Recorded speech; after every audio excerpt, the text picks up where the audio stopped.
हमारे नेता, महाराष्ट्र के नहीं तो देश के नेता आदरणीय पवार साहब का आज 84 साल का उम्र हो गई। इनके हर साल की तरह इस साल भी हम राष्ट्रवादी कांग्रेस पार्टी की तरफ से आज जो हमने 84 जो गुणवंत जो बच्चे यहाँ पे पढ़ रहे हैं, हम उनका इस्तकबाल रखें और आने वाले वक्त में ये बच्चे कलेक्टर बने, तहसीलदार बने, देश के लिए लड़े और कुछ बच्चे पवार साहब के जैसे हुए कि एक ऐसा नेता है कि आज 60 साल हो गए कि राजकारण कर रहे और समाज के लिए रात दिन काम कर रहे। वो ऐसा नेता है कि आज उम्र 84 साल की होने के बाद भी जो ये विधानसभा हुआ, लोकसभा हुआ, आपने देखे कि वो रात दिन काम कर रहे थे। द्वारका वो गंगापुर के अंदर मैंने साहब को देखा, उन्होंने 5 प्रोग्राम लेके आए थे।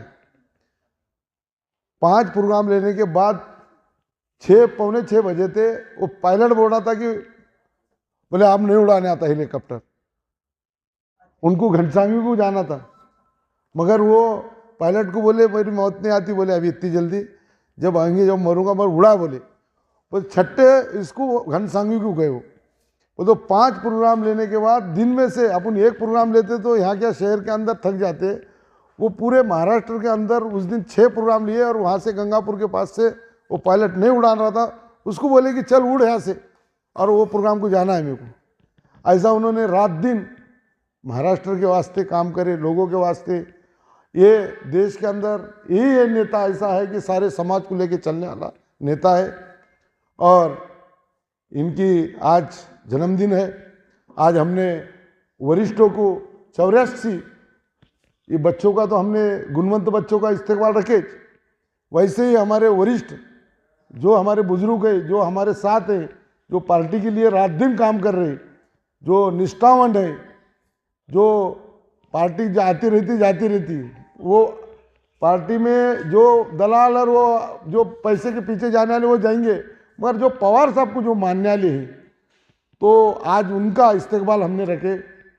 और जो फिर उसके बाद में जो गरीब घाटी के अंदर जो फिर कैंसर हॉस्पिटल में हो, फुटपाथ पे हो, रेलवे स्टेशन पे हो, जो मंगने वाले हैं, आज वो सर्दी का मौसम है, उनका एक बर्थडे का तो बहाना है। ये बर्थडे के बहाने के अंदर जो गरीबों को कुछ ना कुछ मिलना है वो हमने उसके हिसाब से हम ब्लैंकेट वाटअप है। फिर उसके बाद में जो स्लम एरिया है, कभी वहाँ चेकअप ही नहीं होता, फ्री चेकअप पूरे हमने 100 वार्ड के अंदर, यहाँ से कल से आज तो मेरे वार्ड में 2 वार्ड में हो रहा, हम वैसा हम पूरे स्लम एरिया में जहाँ पे फ्री चेकअप और उसके बाद भी फ्री इलाज। अगर चेकअप ही नहीं हुआ तो इलाज कैसे, उसकी बीमारी क्या मालूम पड़ेगी। वैसा हमने स्लम एरिया के अंदर पवार साहब के जन्मदिन के मौके पर हमने पूरे शहर के अंदर हमने ये भी प्रोग्राम रखा है। और जो आज एक हमारे जितने भी जो बच्चे आए वाले, हमारी एक बोलने पे पूरे बच्चे आए और ये ऐसे गुणवंत बच्चे, ये इसमें IPS है कोई, इधर आओ,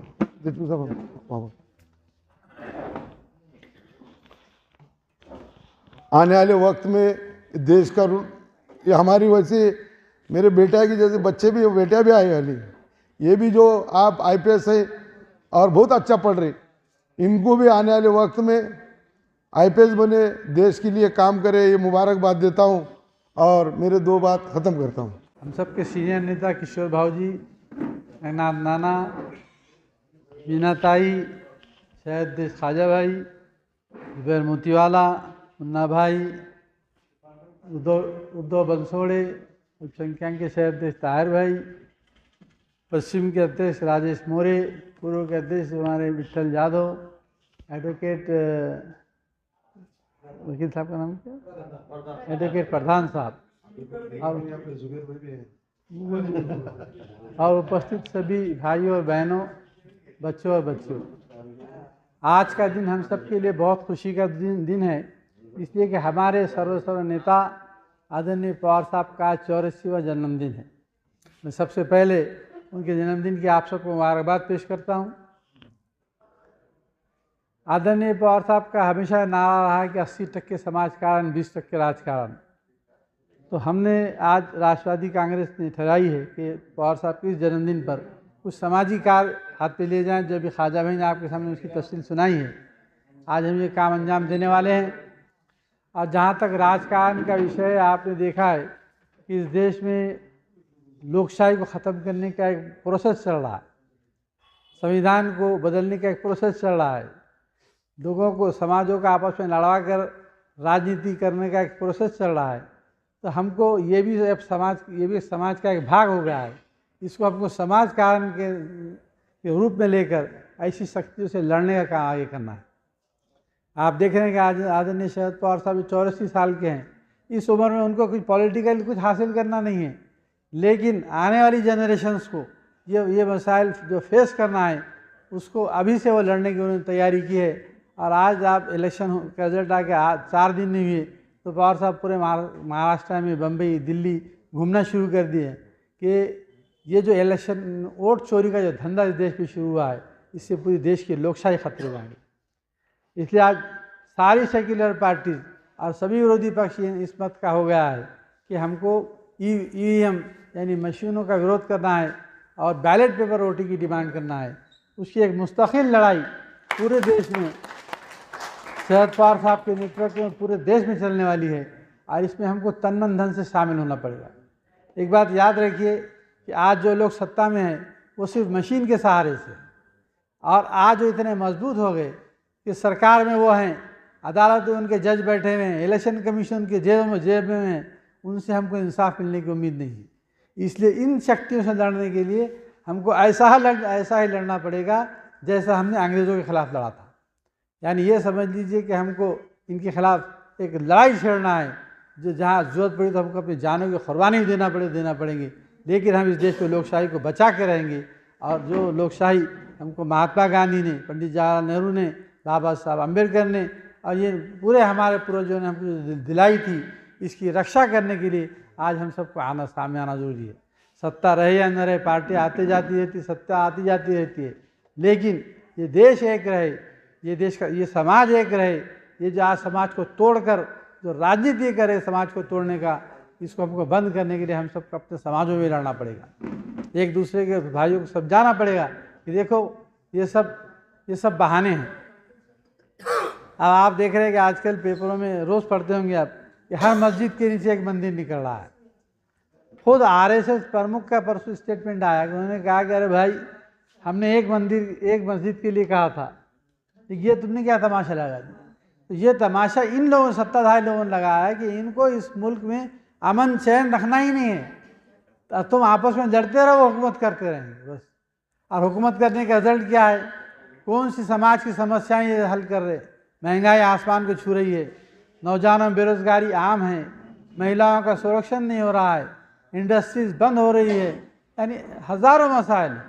तो इससे तुम्हारी तवज्जो हटाने के लिए कि तुमने सोचना भी नहीं, इस तरह देखना भी नहीं, तो मुल्क के हालात ख़राब रखो ताकि ये हमारे कंट्रोल में रहेगी।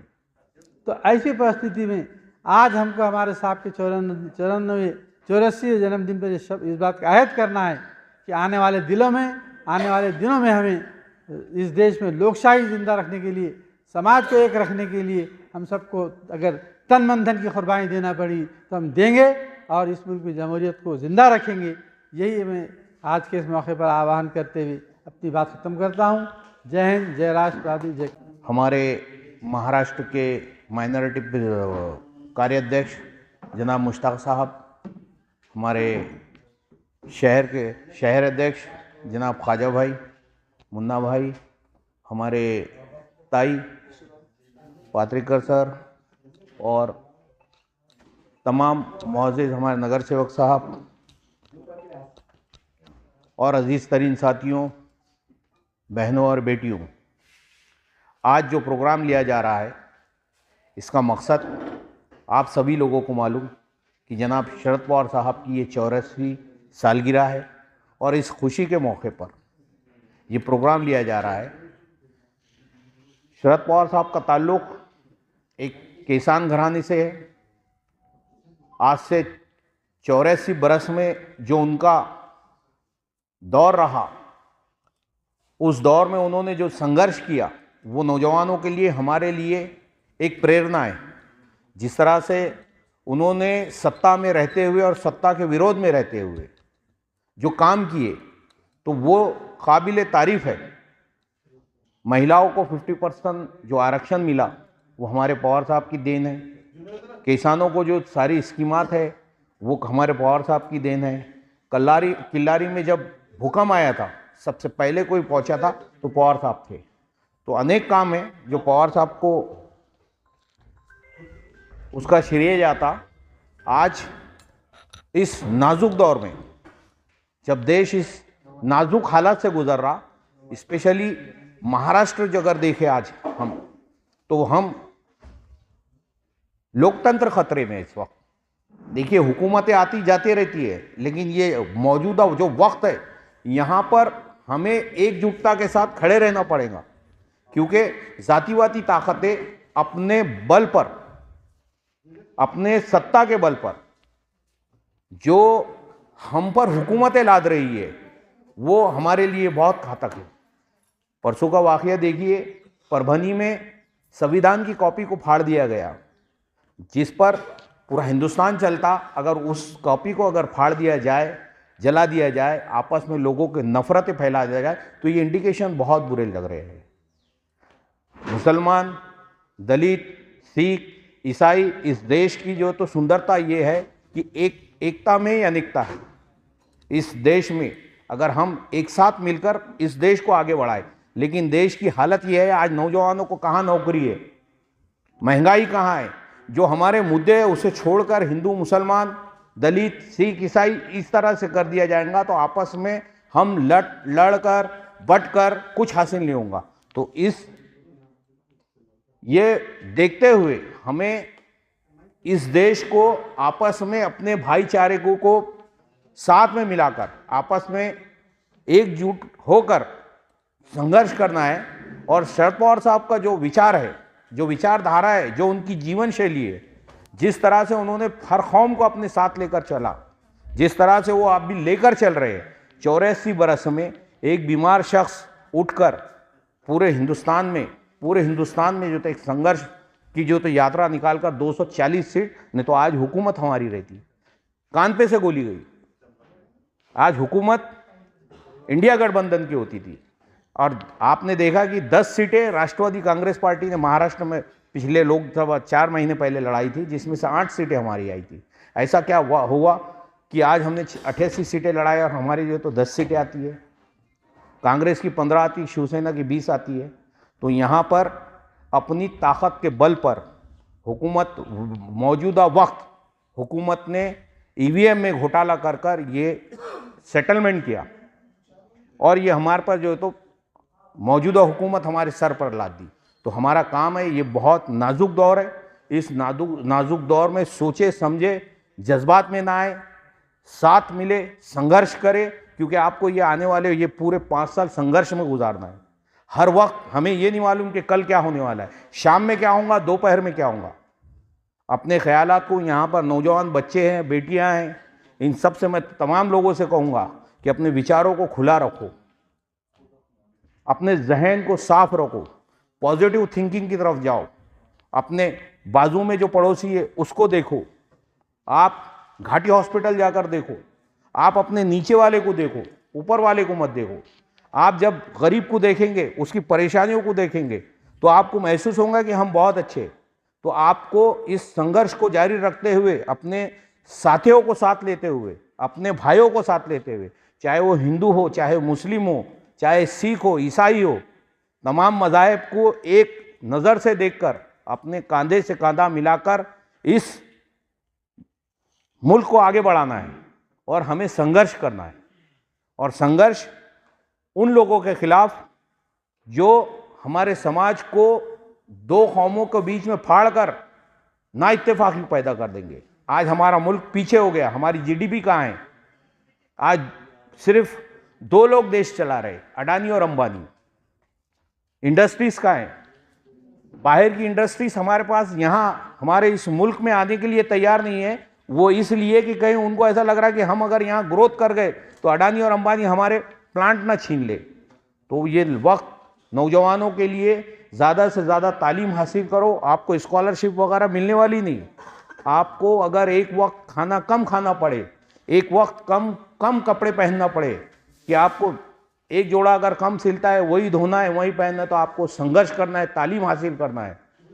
आपको इस मुल्क में अपना मुल्क अपना घर बचाना है अब, क्योंकि अब ऐसा हो गया कि बंदर के हाथ में मशाल दे दी अपन ने। अब वो मशाल किसका घर जलाएंगी ये पता नहीं। तो अपने इस मुस्तकबिल संवारने के लिए नौजवानों को खास तौर से कि आपके मुस्तकबिल संवारने के लिए आपको बहुत संघर्ष करना है।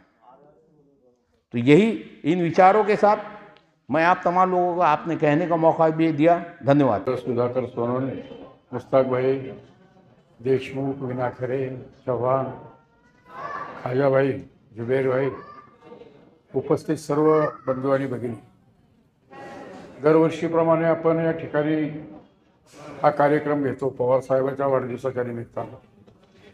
सर्वप्रथम MGM संस्था अंकुशरावजी कदम यांचं मी आपण सगळेजण अत्यंत आभारी आहोत की पवार साहेबांवर ते पण अत्यंत प्रेम करतात आणि या दिवशी सगळ्यांना फीस न घेता या ठिकाणी सगळ्यांना या ठिकाणी मदत करतात। त्याबद्दल त्यांचाही आभार मानणं या ठिकाणी मी माझं कर्तव्य समजतो। मित्रहो, आज परिस्थिती अशी झालेली आहे की जे BJPचे 2 खासदार फक्त होते, आज ते 350-400 पर्यंत गेलेले आहेत। त्यांना 400 पर्यंत जायचं होतं। याचं कारण काय हे पण शोधलं पाहिजे। RSS नावाची जी संस्था आहे त्यांनी या पद्धतीनं जे काम केलेलं आहे आणि या देशामध्ये जे अनिश्चितता वातावरण या ठिकाणी या निमित्तानं निर्माण झाले, जाती जातीमध्ये भांडणं, धर्माधर्मामध्ये भांडणं, या पद्धतीनं हा देश अशांत करण्याचं काम या निमित्तानं या ठिकाणी होते। या निमित्तानं सगळे साधू संतही कामाला लावलेले। खरं म्हणलं तर कुठल्याही साधू संतांनी किंवा कुठल्याही धर्माच्या प्रमुखांनी या ठिकाणी जाती जातीमध्ये भेद करणं, एकमेकाच्या विरुद्ध विष कालवणं हे कधी कोणी केलेलं नाहीये। परंतु आज ती परिस्थिती निर्माण झालेली आहे। पण मी आपल्याला खात्री देतो की पवार साहेबांचे 100 निवडून आले काय किंवा 8-10 निवडून आले काय, हा माणूस गरीब बसणारा नाही, आपण सगळेजण बघतो।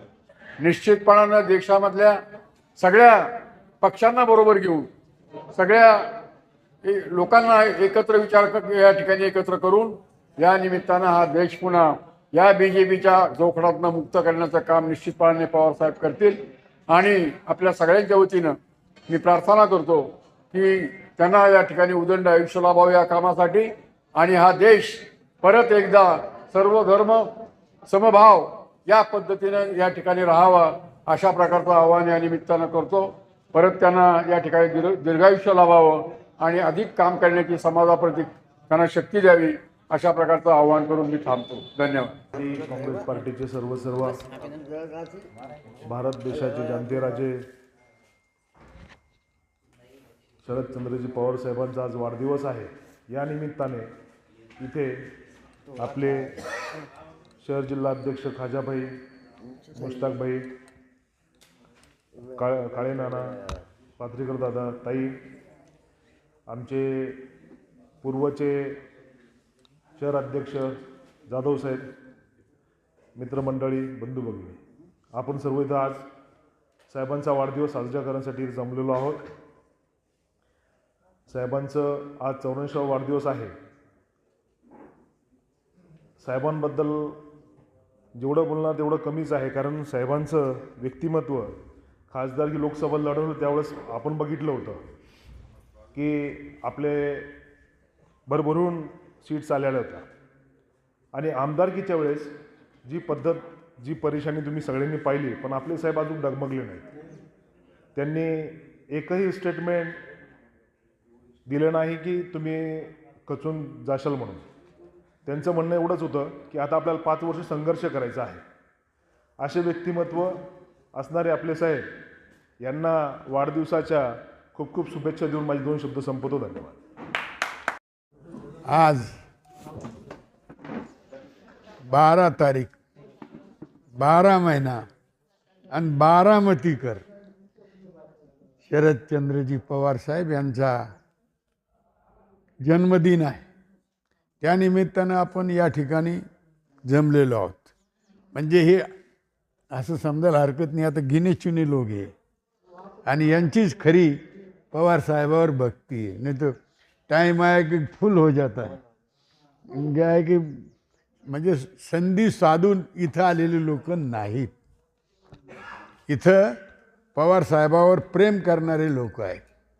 आणि म्हणून मी एवढं सांगे, आता ते 84 वर्ष संपलेलं आहे त्यांचं संपलेलं आहे आणि ही 84वी जयंती आहे. माझी 83 आहे भाऊजीची माझी. जयंतीन वाढदिवस सारखंच असतं ना काही. हा बरं ठीक आहे, वाढदिवस आहे. आता पवार साहेबाबद्दल बोलायचं झाल्यास खूप 2-4 दिवस लागतील, पण आपण सर्व आलात. मी एवढंच सांगेल की सुरुवातीला आता हे किती लोकांना माहिती नाही. शेती करणारे किती, शेतकऱ्याची मुलं किती इथं हात वर करा. शेतकरी, हां सगळे शेतकरी इथला सगळे शेतकऱ्याची मुलं आहेत. पहिल्यांदा मुख्यमंत्री झाले तर त्यांनी पूर्वी बंडिंगचं कर्ज होतं, अनेक कर्ज त्यावेळेस त्यांनी पूर्ण माफ करून टाकले. ते कर्ज असं होतं की वसुलीला जायचे त्याचेच पैसे जास्त जायचे आणि कर्ज तसंच राहायचं. म्हणून ते कर्ज माफ केलं. इलेक्ट्रिकचं बिल, इलेक्ट्रिक गुर गुर गुर फिरायचं, हजारो रुपये बिल यायचं, तेही त्यांनी हॉर्स पॉवरवर आणलं आणि शेतकऱ्याला मदत केली. मागे ते कृषी मंत्री असताना 70,000 कोटी रुपये शेतकऱ्याला माफ केले. आणि आता पाहिलं तर त्यांच्यापेक्षा जास्त कर्ज दोघंच लोकांना माफ करतात. जे आता नाव सांगितलं, नाव घेऊ नये. आणि ते तर असे आहे, तुम्हाला गंमत सांगतो, हे आता काहीही विकत घेऊ शकतात आणि हे काहीही देशाला विकू शकतात. बस स्टँडच्या जागा विकल्या, रेल्वेच्या जागा विकल्या, विमानतळं विकली, अजून काय विकतील काही. आता तर अशा भावना आहे. आता तुमचा किती अभ्यास आहे मला माहीत नाही. हे लोक समुद्रावरचं पाणी आणि आपल्या कोकणपट्टीवरचं पाणी देखील, पावसाचं पाणी विकत घेण्याची तयारी आहे. म्हणून आपण सावध राहिलं पाहिजे आणि पुढचं डेव्हलपमेंट ही पवार साहेबच करू शकतात. तुम्ही पहा, भारतामध्ये पवार साहेबांनी काय केलं म्हणतात. मध्ये बिमारी आली कोविड-19, त्याचं उत्तर ते आहे. तिथून लाखो लोक परदेशातले इथं आले, इथं पोट भरायला लागले. इथं पोट भरायला लागले म्हणजे काय त्याचा अर्थ की खरी प्रगती देशाची या महाराष्ट्राने केली, महाराष्ट्रात आहे. आणि म्हणून सर्व भारतातील जनता इथं पोट भरायला आलेली होती आणि आताही आहे. म्हणून पहा, कोणताही प्रांत घ्या, तिथं खायला मोहतात. त्यांचे चेहरे बघा, तिथल्या लोकांचे काम मिळत नाही, काही मिळत नाही. लाखो लोक महाराष्ट्रामध्ये येतात. हे शरद पवार, यशवंतराव चव्हाणचे हे उपकार आहेत. आणि म्हणून मी एवढंच सांगेल की पवार साहेबाच्या पाठीमागं उभं राहा. पण आता इथं कोणी नेता नाही म्हणून मी काही बोलत नाही. मला खूप बोलायचं आहे. कारण आता नगरपालिकेच्या निवडणुका नसतात तर तिथेही जरा असं केलं, कसं आता झालं आमदारकीच्या वेळेस असं, कोणाच्या भरोश्यावर तुम्ही राष्ट्रवादी वाढवणार आहात. राष्ट्रवादी कशी वाढेल? तुम्ही तिकीटच देणार नाही, कोणतंही तिकीट देणार नाही. आणि आपल्याला येऊन शहाणपणा. आता मी तर असं म्हणेल, मी काही लहान नाही त्या बाकीच्यापेक्षा, मी पण पवार साहेबाच्या खालचा आहे. हे कोणतं शहाणपण आहे? काहीच द्यायचं नाही आणि पक्ष वाढवा म्हणायचं, बिलकुल गलत आहे. आणि याच्यामुळं कार्यकर्त्याची उन्नती संपते. किती दिवस माणसं उभी राहणार, किती दिवस कष्ट करणार, आणि तुम्ही त्यांना तिकीट देणार नाही. अरे आम्ही सांगतो ना, आता भाऊजी हे, मी हे, नाना, आम्हाला आता निवडणूक लढवायची नाही, आम्हाला दोघाला तर नाहीच. आणि म्हणून आम्हाला खरंच सांगायचं आहे की असं चालणार नाही. नाही तर सांगा आम्हाला, नाही तर कशाला आम्हाला उभं करायला लावते, फिरावं ते. खाजाबाई इतके बिलंकीट वाटतो, तितकं हे करतो, कशासाठी? मग कशासाठी करायचं हे काम? म्हणून वरच्यांशी आपण भांडलं पाहिजे, त्यांच्याशी एकदा बैठक घेतली पाहिजे आणि ठणकावून सांगितलं, आणि घाबरायचं नाही, आम्ही तुमच्याबरोबर आहे. तरुणांना माझी विनंती, मी तरुण असताना कोणत्याही पुढाऱ्याला घाबरत नव्हतो, पुढारी मला घाबरत होती, तुमच्या लक्षात घ्या. म्हणून तरुणामध्ये ही शक्ती पाहिजे. आता तरुणी जर लाचार व्हायला लागले, आता काय सांगू लाचारीचे प्रकार. यांनी काय दिलं आता, कोणती बहीण? लाडकी बहीण. आणि आपण मी सांगितलं ते 1500 देते तर आम्ही 2100 देऊ. अशा योजना काही कामाच्या नाही, ह्या देशाला बर्बाद करणाऱ्या योजना आहे, लक्षात. तुम्ही शेतीमालाला भाव द्या, काय गरज पडली 1500 रुपये द्यायची?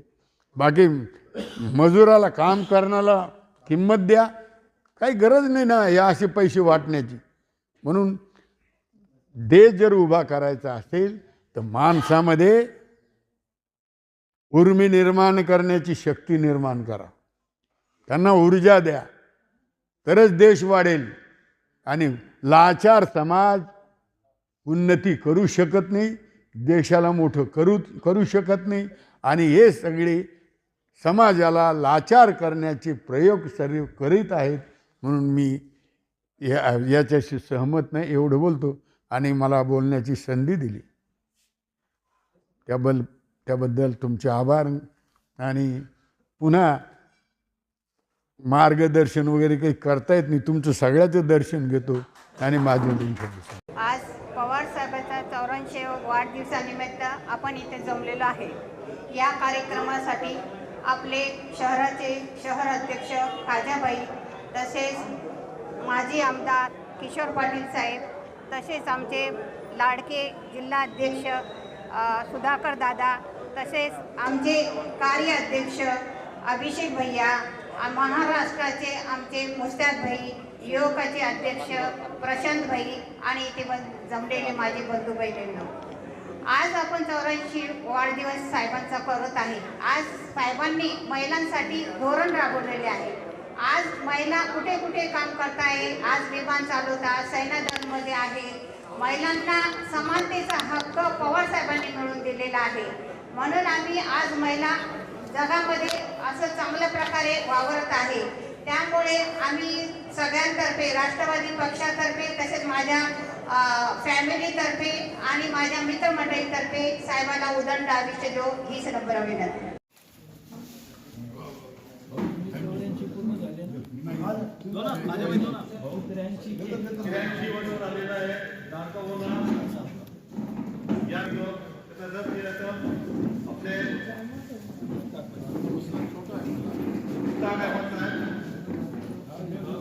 प्रदेश कार्याध्यक्ष यांचा सत्कार करावा.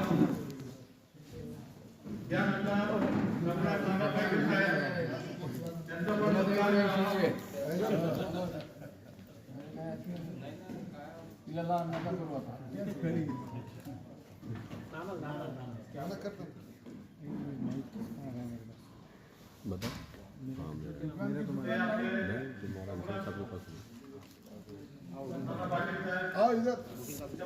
आलेला आहे. संस्कार आलेला आहे. वरिष्ठ पठाण साहेब यांचा पण संस्कार आलेला आहे.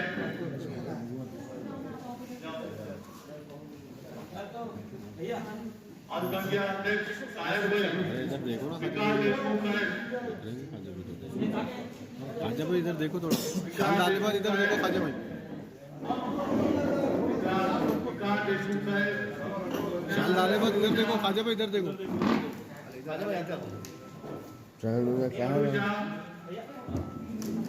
यानंतर बजरंग जाधव, हा हे आपला बजरंग जाधव आपले फार जुने कार्यकर्ता आहेत.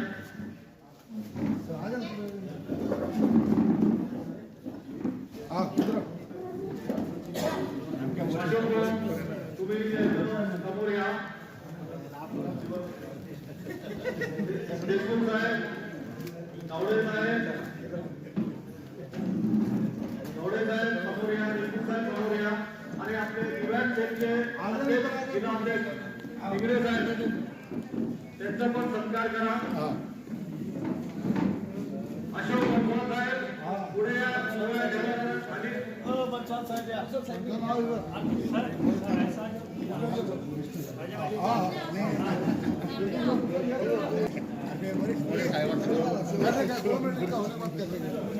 दादा अरे सॉरी वरिष्ठ आहे तो असला करू सॉरी सॉरी देख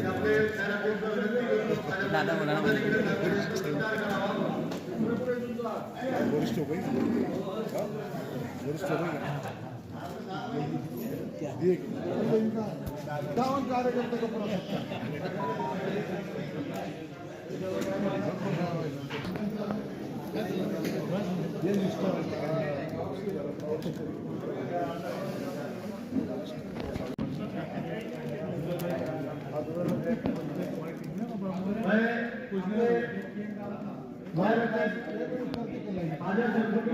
अभिषेक भैया यांची विनंती करतो.